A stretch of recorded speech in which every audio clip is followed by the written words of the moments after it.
Hello, good morning to all of you. I hope you will be fine at your home, and we'll discuss about chapter 4 motion in plane. So today's key point is a rectangular coordinate axis, जो कि आपको ये diagram दिख रहा है. Second point is vector addition analytical method, then position vector and displacement vector. But before started of today class, एक बार recall कर लेते हैं कि हमने लास्ट बार क्या पढ़ा था. हमने रेजोल्यूशन ऑफ वेक्टर पढ़ लिए थे कि एक वेक्टर को डिफरेंट डायरेक्शन में कैसे कैसे रिजॉल्व करते हैं. जैसे वेक्टर ए है तो एक्स और वाई यानी किसी प्लेन में किसी वेक्टर को रिजॉल्व करना है तो एक्स एक्सेस और वाई एक्सेस पर हम रिजॉल्व करते हैं और उसका जो रिजल्टेंट है वो बीच में से फाइंड आउट होता है. ओके, देन उसी सेम वे में rectangular coordinate axis is nothing but a 3 dimensional coordinate represents. तो आप देख रहे हैं एज अ डायग्राम में there is a 3 coordinates x y and z, जहाँ पर जो कोऑर्डिनेट वेक्टर्स हैं वो a x a y and a z. वहीं पर जो इनके यूनिट वेक्टर्स हैं एक्स के अलोंग आई वेक्टर, वाई के अलोंग जे वेक्टर और जेड के अलोंग के वेक्टर, एंड दीज आई जे के are unit vector as per I told in the previous lecture. Now a vector A resolve into components along x y z. Previous lecture में हमने ये देखा था कि वेक्टर A को हमने x y में के कंपोनेंट्स में रिजॉल्व किया था. यहाँ पर हम वेक्टर A को रिजॉल्व करेंगे 3 डायमेंशनल कोऑर्डिनेट्स, और जिसे रेक्टेंगुलर कोऑर्डिनेट सिस्टम बोलते हैं. तो एक्स वाई जेड कोऑर्डिनेट्स में अगर हम इसको रिजॉल्व करेंगे, अगर एंगल के बेस पर रिजॉल्व करेंगे तो a x is equals to a cos alpha, where cos alpha is a angle between x axis and position o p. O p is nothing, ये वेक्टर ए ही है ना. A y is equals to a cos beta, जो कि y axis से angle beta बना रहा है. कौन? Position vector a. And a z is equals to a cos gamma, जो कि पोजीशन वेक्टर से जेड एक्सिस पर गामा एंगल बना रहा है. नाउ इन जनरल अगर हम उसको रिजॉल्व करें तो हमने वहाँ पर देखा था कि ए एक्स और ए वाई में हमने इसको रिजॉल्व कर लिया था with unit vector i and j. यहाँ पर एक कोऑर्डिनेट और बढ़ जाएगा. A is equals to A x I cap plus A Y J cap plus A Z के कैप. ओके, नाउ अब अगर हम इसका मैग्नीट्यूड निकलना चाहते हैं, the magnitude of vector A is, जैसे हमने पिछली बार बताया था कि कैसे निकालते हैं, तो यहाँ पर 3 कंपोनेंट्स हैं. तो ए का मैग्नीट्यूड हो जाएगा a is equals to under root a x square plus A y square plus A z square. अब पोजीशन वेक्टर आर, कोई पोजीशन वेक्टर आर है, कैन बी एक्सप्रेस्ड, और आर कोई पोजीशन वेक्टर है और उसके 3 कोऑर्डिनेट्स हैं, तो उसको हम कैसे रिप्रेजेंट कर सकते हैं? X i plus y J cap plus z के cap, where x y z can are components of r along x axis y axis and z axis. ठीक है, आर के कंपोनेंट्स क्या हैं?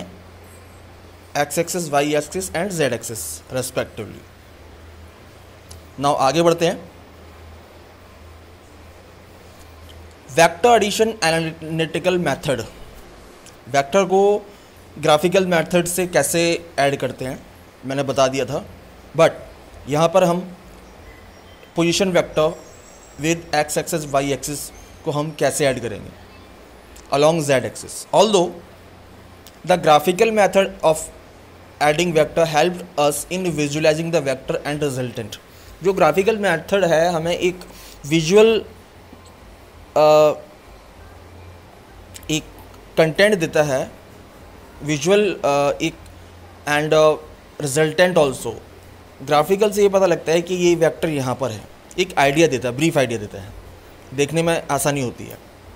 It much easier to add vectors by combining the respective components. ये हमारे लिए ज़्यादा easy हो जाएगा कि किसी भी वेक्टर को उसके कंपोनेंट्स को कंबाइन करके ऐड किया जाए। जैसे consider two vectors a and b in xy plane with the components ax ay and bx by।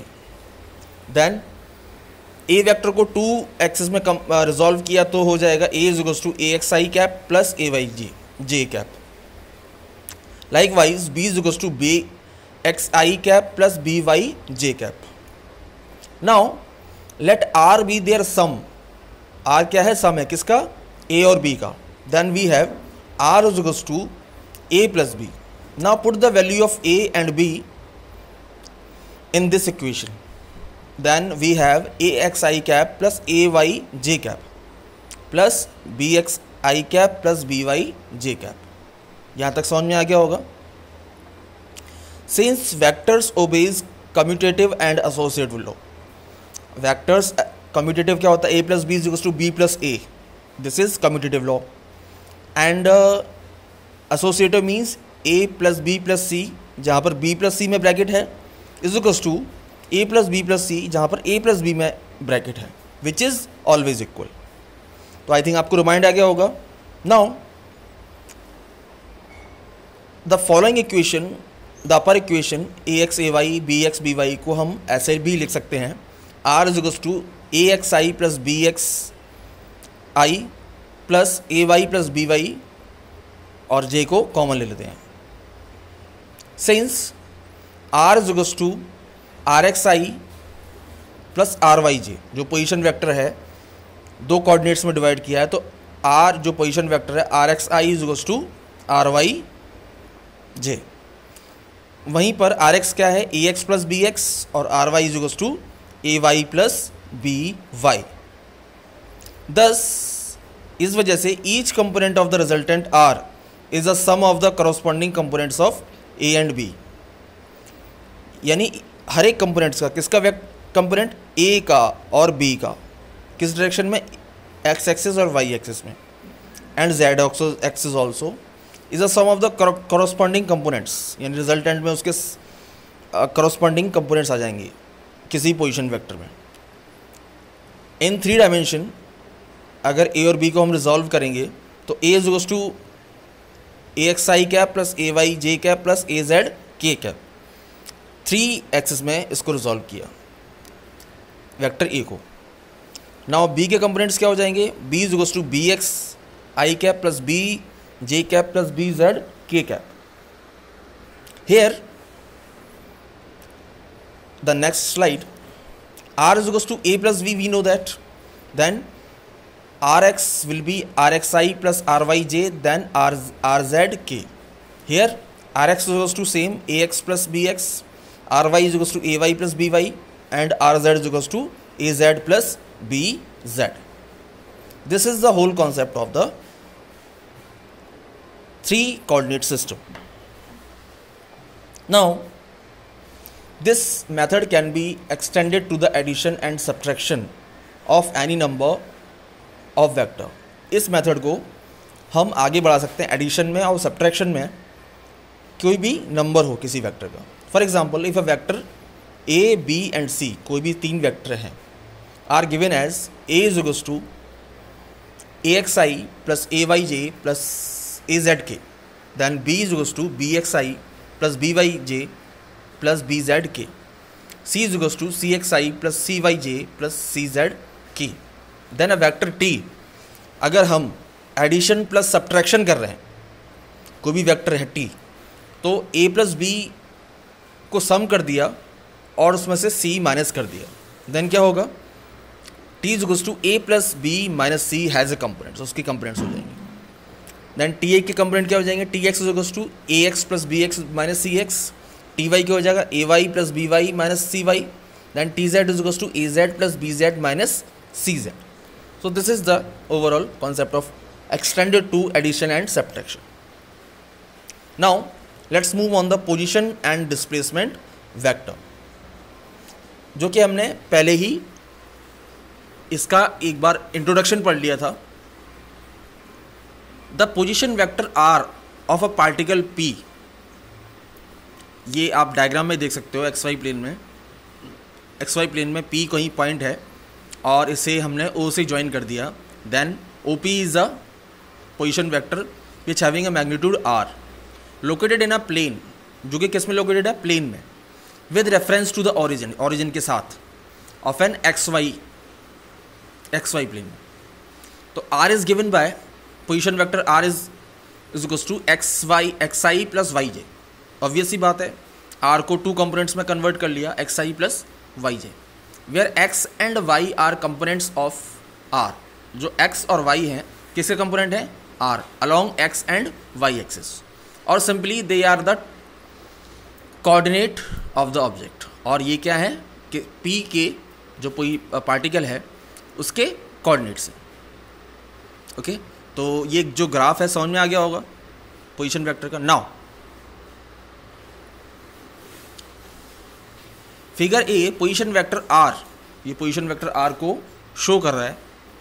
Now figure b displacement x axis में देखिए delta x and average velocity, जो delta x और delta y के बीच में से जा रही है, direction of v, particle moving along p to p dash and the curve also, curve ये पाथ ऑफ द पार्टिकल है.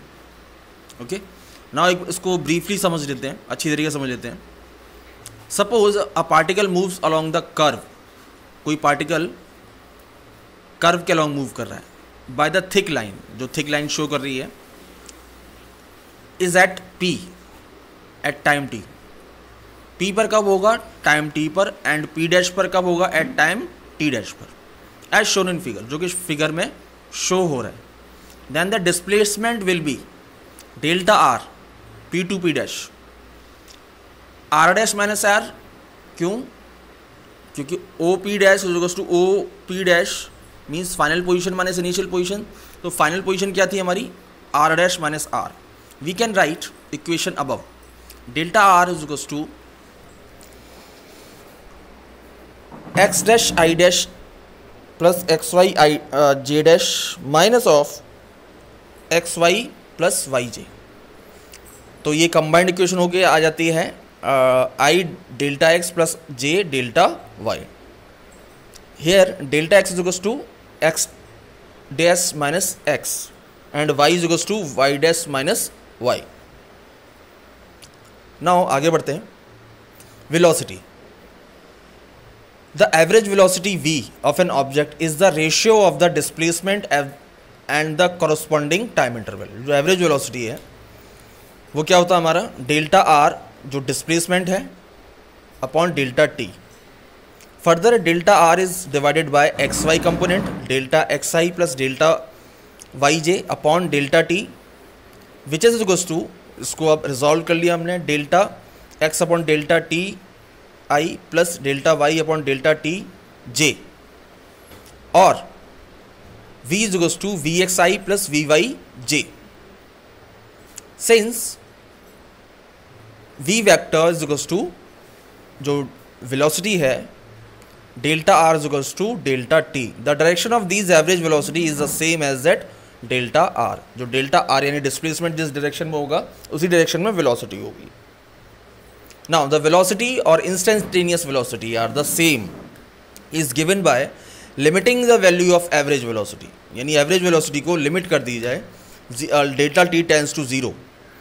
तो v is equals to limit delta t tends to 0 is equals to delta r upon delta t which is equals to dr by dt, यानी rate of change of displacement upon time, जो कि हमारा instantaneous velocity होती है.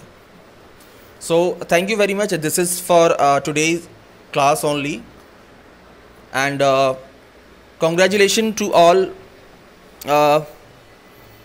the student of the being passed and having a score good marks.